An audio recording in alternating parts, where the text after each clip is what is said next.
A delightful Monday evening to all. Yours truly, Gabrielle Lopez here and pleased to bring you PTV News Now.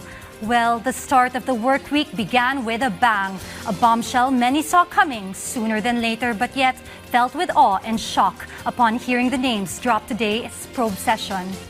With absolutely no choice left to wiggle themselves out, the couple Discaya decided to come clean and uncover the identities of lawmakers and local government leaders skimming off the top of allocated flood control funds. In today's Senate hearing on the flood control project mess, Curly Discaya, the better half of Sarah Discaya, contractor of hundreds of government flood control structures, let the cat out of the bag on the legislators and local government executives skimming off the top of government allocated funds. Among the personalities the Discayas identified today include Pasig City Congressman Roman Romulo, Quezon City Representative Patrick Michael Vargas, Quezon City lawyer Juan Carlos Arjo Atayde, ex-Marikina Mayor and now City Representative Marcy Teodoro, Caloocan City Congressman Dean Asistio, and Sapang Palay Representative Florida Robes, among others.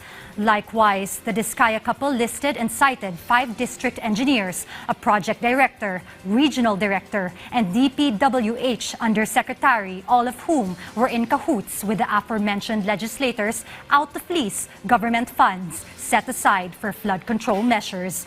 Unsurprisingly, all or nearly all those in the Discaya list pushed back on their inclusion, with most threatening to sue the Discayas for their allegedly baseless accusations. DPWH officials meanwhile repeatedly pointed to Ako Bicol party list lawmaker Zal Dico as the whale among the big fishes for being chief solicitor with a share of as high as a quarter on total project cost. Meanwhile, a Quezon City congressman allegedly kept name-dropping House Speaker Martin Romualdez each time he extorted his cut or payout. From a distance, it looks like it would rust away or fall apart. But for more than a quarter century, the grounded BRP Sierra Madre has been the country's man-made bastion of sovereignty in waters China has long coveted to establish presence and power. And since 1999, when it ran aground, the BRP Sierra Madre has stood in the way of Chinese expansion in the West Philippine Sea, due in large part to the continued presence of Phil Navy personnel standing watch 24/7 abroad the ship, thanks to sustained resupply missions of food, water, fuel, essential and miscellaneous over 25 years, which proceeds without let-up till today. In the latest Bagong Pilipinas Ngayon program earlier today, West Philippine Sea Rear Admiral Roy Vincent Trinidad assured an unbroken streak of rolling resupply missions to the BRP Sierra Madre, even with the threat of harassment from the Chinese Coast Guard, Navy, and military vessels. The last resupply mission was on July 13, with the next one scheduled tentatively soon, but with no set date, pending orders from the AFP Western Command. Israel's alleged unilateral acts of genocide, war crimes by the Israeli government in Gaza, have drawn widespread rebuke from at least 140 countries in the United Nations. One outspoken critic of the Netanyahu government has decided to predicate its rhetoric against Israel's government with action.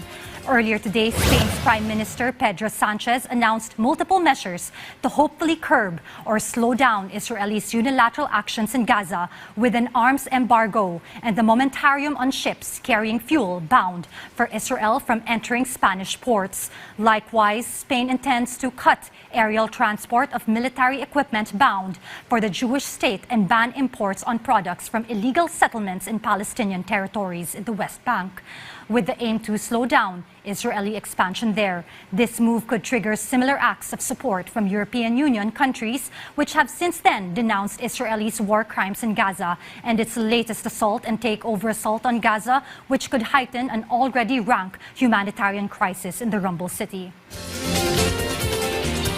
Right now, allow me to shift focus to my colleague in PTV's Baguio City studios for what's brewing of late in the Cordilleras. Audrey.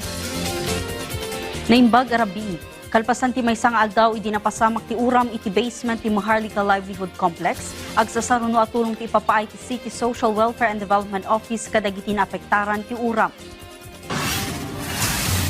May basar iti datos ti opisina dumanon iti 6 ket 5 tenants ken 4 ket 4 workers ti apektado ti uram.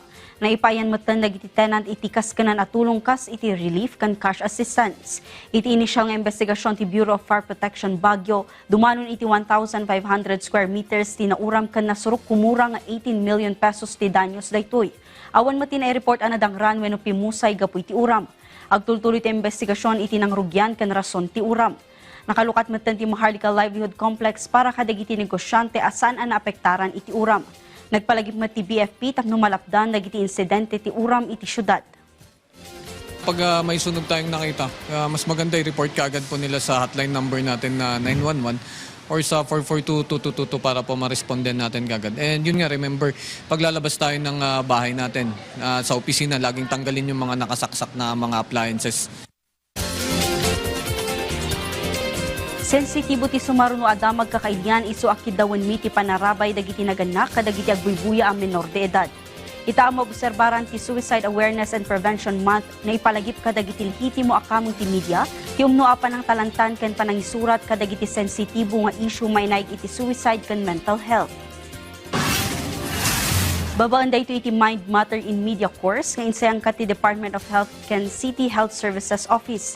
Natalantan dito'y dagiti san anasken nga aramidan ti maysa a lehitimo a media practitioner kas iti panagaramat kadagiti sensational apan narita iti headlines. San apan ang binsa-binsa iti wagas ti pupusay, san apan ang waragawag iti nagan, lokasyon wenno anyaman nga impormasyon ti biktima kanda dumapay. Iti kaudyan adatos ti CHSO na obserbaran tingin mato a bilang ti death by suicide. Iti agdamatawan mapatapata at 35 ti nailista a kaso. Bayat a 29 laang ti nailista iti napalabas atawan. Kaduan ang nagsuicide dagiti lalaki. Educate the public with the facts about suicide and suicide prevention based on an accurate information. Do report stories of how to cope with life stressors. Ayan po dapat ang majority and bulk ng articles po ninyo. Dagiti damdamag manipud iti PTV Cordillera siyak ni Audrey Villana na Imbag Arabi. Many thanks, Audrey. With that, we've come to the end of tonight's show. Join me and you tomorrow for a twin bill presentation of breaking stories here at home and elsewhere on the planet. And always remember to stay connected by catching the news right here. This is Gabrielle Lopez wishing you all a restful evening ahead, and thank you for watching PTV News Now.